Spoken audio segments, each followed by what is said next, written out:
ಓಂ ಶ್ರೀ ಗುರುಭ್ಯೋ ನಮಃ. ಫ್ರೆಂಡ್ಸ್, ಎಲ್ಲರಿಗೂ ನಮಸ್ಕಾರ. ಈ ಸಂದೇಶವನ್ನು ಪ್ರತಿಯೊಬ್ಬರು ಕೇಳಲು ಸಿದ್ಧರಿದ್ದೀರಲ್ಲ. ದೇವರ ಸಂದೇಶವನ್ನು ಗ್ರಹಿಸುವ ಶಕ್ತಿ ಇರುವ ಮೇಷರಾಶಿಯವರಿಗೆ ಮಾತ್ರ ಇದು ಸೇರಿದ್ದು. ಡಿಸೆಂಬರ್ 21 ಸಂಜೆ 6:45 ನಂತರ ನಿಮ್ಮ ಜೀವನದ ದಿಕ್ಕೇ ಬದಲಾಗುವಂತಹ ಒಂದು ದೈವಿಕ ಕ್ಷಣ ಆರಂಭವಾಗುತ್ತೆ. ಇನ್ನು ನೀವು ಇಷ್ಟು ದಿನ ಅನುಭವಿಸಿದ ಅನ್ಯಾಯ, ವಿಳಂಬ, ನೋವು ಎಲ್ಲವನ್ನು ಕೂಡ ದೇವರು ಮೌನವಾಗಿ ಗಮನ ಕೊಡ್ತಾ ಇದ್ದಾರೆ ಮತ್ತು ಈಗ ಅದರ ಒಂದು ಉತ್ತರ ಕೊಡುವ ಸಮಯ ಕೂಡ ಬಂದಿದೆ. ಈ ಸಮಯವನ್ನು ಒಂದು ಸಣ್ಣದಾಗಿ ಅಂತ ನೀವು ಕಾಣೋದಕ್ಕೆ ಹೋಗಬೇಡಿ. ಯಾಕೆಂದರೆ ಇದು ಸಾಮಾನ್ಯ ರಾಶಿ ಫಲವಲ್ಲ, ಇದು ದೇವರು ನೀಡುವ ಒಂದು ದಿವ್ಯವಾದ ತೀರ್ಪಿನ ಸಮಯವಾಗಿರುತ್ತೆ. ಮೇಷರಾಶಿಯವರು ಸಹಜವಾಗಿ ಧೈರ್ಯವಂತರು. ಆದರೆ ಇತ್ತೀಚಿನ ದಿನಗಳಲ್ಲಿ ನೀವು ಎಷ್ಟೇ ಪ್ರಯತ್ನ ಮಾಡಿದರೂ ಕೂಡ ಫಲ ಸಿಗದ ಒಂದು ಪರಿಸ್ಥಿತಿಯನ್ನು ಎದುರಿಸಿದ್ದೀರಿ. ನಿಮ್ಮ ಶ್ರಮಕ್ಕೆ ನ್ಯಾಯ ಸಿಗಲಿಲ್ಲ, ನಿಮ್ಮ ಮಾತಿಗೆ ಬೆಲೆ ಸಿಗಲಿಲ್ಲ. ಆದರೆ ಡಿಸೆಂಬರ್ 21 ನಂತರ ಪರಿಸ್ಥಿತಿ ಸಂಪೂರ್ಣವಾಗಿ ತಿರುಗುತ್ತೆ. ದೇವರು ನಿಮ್ಮ ಪರವಾಗಿ ನಿಂತು ನಿಮ್ಮ ಜೀವನದಲ್ಲಿ ಸರಿ ಮಾಡುವ ಒಂದು ಕಾರ್ಯವನ್ನು ಆರಂಭ ಮಾಡ್ತಾರೆ. ಈ ಸಮಯದಲ್ಲಿ ಮೊದಲ ದೊಡ್ಡ ಬದಲಾವಣೆ ಹಣಕಾಸಿನ ವಿಷಯದಲ್ಲಿ ಕಾಣಿಸಿಕೊಳ್ಳುತ್ತೆ. ಇನ್ನು ಎಲ್ಲೋ ನಿಂತಿದ್ದ ಹಣ ಮತ್ತೆ ಚಲನೆಗೆ ಬರುತ್ತೆ. ಸಾಲದ ಒತ್ತಡ ಕಡಿಮೆಯಾಗುತ್ತೆ. ಹೊಸ ಆದಾಯದ ಮೂಲ ತೆರೆದುಕೊಳ್ಳುತ್ತೆ. ನೀವು ಊಹಿಸದ ಅವಕಾಶ ಒಂದು ನಿಮ್ಮ ಮುಂದೆ ಬರುತ್ತೆ. ಬಹುಕಾಲದಿಂದ ನಿಂತ ಒಂದು ಕೆಲಸ ಒಂದೇ ಸಾರಿ ಮುನ್ನಡೆಸುತ್ತೆ. ಹಣದ ಬಗ್ಗೆ ಇದ್ದ ಭಯ ನಿಧಾನವಾಗಿ ದೂರವಾಗುತ್ತೆ. ಇನ್ನು ಎರಡನೇ ಬದಲಾವಣೆ ಬಗ್ಗೆ ನಾವು ಹೇಳೋದಾದರೆ, ನಿಮ್ಮ ಸಂಬಂಧಗಳಲ್ಲಿ ನಡೀತಾ ಇದ್ದ ಒಂದು ಕುಟುಂಬದಲ್ಲಿ ಇದ್ದ ಒಂದು ಒತ್ತಡ, ಅಸಮಾಧಾನ, ವಾಗ್ವಾದ ಇವೆಲ್ಲವೂ ಕೂಡ ಶಮನವಾಗುತ್ತೆ.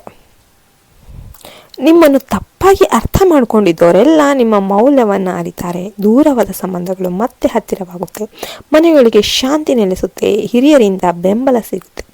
ಮೂರನೇ ಬದಲಾವಣೆ ಬಗ್ಗೆ ಹೇಳೋದಾದರೆ, ಶತ್ರುಗಳು ಮತ್ತು ವಿರೋಧಿಗಳ ಒಂದು ವಿಚಾರದಲ್ಲಿ ನಡೆಯುತ್ತೆ.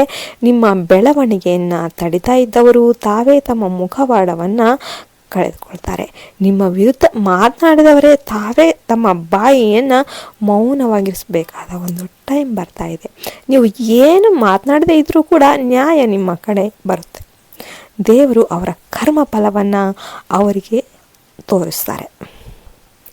ಆದರೆ ಈ ಸಮಯದಲ್ಲಿ ನೀವು ತಪ್ಪದೆ ಕೆಲವು ಎಚ್ಚರಿಕೆಗಳನ್ನು ವಹಿಸಬೇಕು. ಕೋಪದ ತೀರ್ಮಾನಗಳನ್ನು ತಪ್ಪಿಸಬೇಕು. ರಾತ್ರಿ ಸಮಯದಲ್ಲಿ ಅನಗತ್ಯ ಪ್ರಯಾಣ ಮಾಡೋದಕ್ಕೆ ಹೋಗಬೇಡಿ. ನಂಬಿಕೆ ಇಲ್ಲದ ವ್ಯಕ್ತಿಗಳ ಮಾತಿಗೆ ಮರಳಾಗೋದಕ್ಕೆ ಹೋಗಬೇಡಿ. ತಕ್ಷಣ ಲಾಭ ಅಂತ ಕಾಣುವ ಕೆಲಸಗಳಲ್ಲಿ ಹಣ ಹೂಡಿಕೆ ಮಾಡೋದಕ್ಕೆ ಹೋಗಬೇಡಿ. ಇಲ್ಲವಾದರೆ ಫಲ ತಡವಾಗುವ ಸಾಧ್ಯತೆ ಇರುತ್ತೆ. ಈ ದೈವಿಕ ಅವಧಿಯಲ್ಲಿ 3 ವಿಶೇಷ ಸಂಕೇತಗಳು ನಿಮ್ಮ ಜೀವನದಲ್ಲಿ ಕಾಣಿಸಿಕೊಳ್ಳುತ್ತೆ. ಮೊದಲನೆಯದು, ಅಕಸ್ಮಾತ್ತಾಗಿ ಮನಸ್ಸಿಗೆ ಶಾಂತಿ ದೊರೆಯುತ್ತೆ. ಯಾವುದೇ ಕಾರಣ ಇಲ್ಲದೆ ಮನಸ್ಸು ಅನ್ನೋದು ಹಗುರ ಆಗುತ್ತೆ, ಮನಸ್ಸಿಗೆ ಶಾಂತಿ ಸಿಗುತ್ತೆ. ಎರಡನೆಯದು, ಒಂದು ಫೋನ್ ಕಾಲ್ ಅಥವಾ ಒಂದು ಮೆಸೇಜ್, ಅದು ನಿಮ್ಮ ದೊಡ್ಡ ಸಮಸ್ಯೆಗೆ ಪರಿಹಾರವಾಗಿ ಬರುತ್ತೆ. ಮೂರನೆಯದಾಗಿ, ದಾರಿ ಇಲ್ಲ ಅಂತ ನೀವು ಭಾವಿಸಿದ ಒಂದು ಕೆಲಸ ಏನಿದೆ, ಆ ಒಂದು ಪ್ಲೇಸಲ್ಲಿ ನಿಮಗೆ ಹೊಸ ದಾರಿ ಅನ್ನೋದು ಕಾಣಿಸಿಕೊಳ್ಳುತ್ತೆ. ಪ್ರೇಮ ಜೀವನದಲ್ಲಿ ಕೂಡ ಮಹತ್ವದ ಬದಲಾವಣೆಗಳು ಸಂಭವಿಸುತ್ತೆ. ದೂರವಾದವರು ಮತ್ತೆ ಸಂಪರ್ಕ ಸಾಧಿಸುವ ಸಾಧ್ಯತೆ ಇದೆ. ಹಳೆಯ ಒಂದು ಮಿಸ್ಅಂಡರ್ಸ್ಟ್ಯಾಂಡಿಂಗ್ ಎಲ್ಲ ದೂರ ಆಗುತ್ತೆ. ಸಿಂಗಲ್ ಆಗಿದ್ದವರಿಗೆ ಒಳ್ಳೆಯ ಪರಿಚಯಗಳು ದೊರೆಯುತ್ತೆ. ನಿಮ್ಮ ಮಾತಿಗೆ ಮೌಲ್ಯ ಹೆಚ್ಚಾಗುತ್ತೆ. ಇನ್ನು ಉದ್ಯೋಗ ಮತ್ತು ವ್ಯವಹಾರದಲ್ಲಿ ಹೊಸ ಜವಾಬ್ದಾರಿಗಳನ್ನು, ಹೊಸ ಅವಕಾಶಗಳು ಸಿಗುತ್ತೆ. ಕೆಲಸದಲ್ಲಿ ನಿಮ್ಮ ಮೇಲಿನ ನಂಬಿಕೆ ಹೆಚ್ಚಾಗುತ್ತೆ. ವ್ಯಾಪಾರಸ್ಥರಿಗೆ ಹೊಸ ಗ್ರಾಹಕರು, ಹೊಸ ಒಪ್ಪಂದಗಳು ಲಾಭ ತರುತ್ತೆ ಮತ್ತು ಹಳೆಯ ಬಾಕಿಗಳು ವಾಪಸ್ ಬರುವ ಸೂಚನೆಗಳು ಕೂಡ ಕಾಣಿಸ್ತಾ ಇವೆ. ಮುಂದಿನ 7 ವಾರಗಳು ಮೇಷರಾಶಿಯವರಿಗೆ ಅದೃಷ್ಟದ ಬಾಗಿಲು ತೆರೆದುಕೊಳ್ಳುವ ಸಮಯ ಅಂತಾನೆ ಹೇಳಬಹುದು. ಕಳೆದುಕೊಂಡ ಅವಕಾಶಗಳು ಮರಳಿ ಬರುತ್ತೆ. ನೀವು ನಿಮ್ಮ ಗೌರವ, ನಿಮ್ಮ ಮರ್ಯಾದೆ, ನಿಮ್ಮದು ಎಲ್ಲದೂ ಕೂಡ ಹೆಚ್ಚಾಗುತ್ತೆ. ಆರೋಗ್ಯದಲ್ಲಿ ಸುಧಾರಣೆ ಆಗುತ್ತೆ. ಮನಸ್ಸಿನಲ್ಲಿ ಧೈರ್ಯ ತುಂಬುತ್ತೆ. ಮನೆಗಳಲ್ಲಿ ಶಾಂತಿ ನೆಲೆಸುತ್ತೆ. ಶುಭ ಕಾರ್ಯಗಳು ನಡೆಯುತ್ತೆ.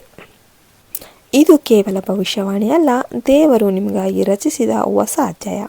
ಡಿಸೆಂಬರ್ 21 ಸಂಜೆ 6:45 ನಂತರ ನಿಮ್ಮ ಜೀವನದಲ್ಲಿ ನಡೆಯುವ ಬದಲಾವಣೆಗಳನ್ನು ನೀವು ಗಮನ ಕೊಟ್ಟು ನೋಡಿ. ಈ ಸಂದೇಶ ನಿಮಗೆ ಇಷ್ಟ ಆಯಿತು, ನಿಮ್ಮ ಹೃದಯಕ್ಕೆ ತಾಕಿತು ಅನಿಸಿದರೆ ಲೈಕ್ ಮಾಡಿ, ಶೇರ್ ಮಾಡಿ, ಸಬ್ಸ್ಕ್ರೈಬ್ ಮಾಡಿ. ಮತ್ತು ಈ ವಿಡಿಯೋಗೆ ಒಂದು ಲೈಕ್ ಕೊಡೋದ್ರಿಂದ ಎಲ್ಲರಿಗೂ ಕೂಡ ಈ ವಿಡಿಯೋ ರೀಚ್ ಆಗುತ್ತೆ. ಮೇಷರಾಶಿಯಲ್ಲಿ ನಿಮ್ಮದು ಯಾವುದೇ ನಕ್ಷತ್ರ ಅಂತ ಕಮೆಂಟ್ ಮಾಡೋದನ್ನು ಮರಿಬೇಡಿ. ಮತ್ತೆ ಇನ್ನೊಂದು ವಿಡಿಯೋದಲ್ಲಿ ಸಿಗೋಣ ಎಂದು ಹೇಳ್ತಾ ನಾನು ಈ ವಿಡಿಯೋವನ್ನು ಮುಗಿಸ್ತಾ ಇದ್ದೇನೆ. ಜೈ ಹಿಂದ್, ಜೈ ಭಾರತ್ ಮಾತೆ. ಹರಿ ಓಂ ತತ್ಸತ್. ಸರ್ವೇ ಜನೋ ಸುಖಿನೋ ಭವಂತು.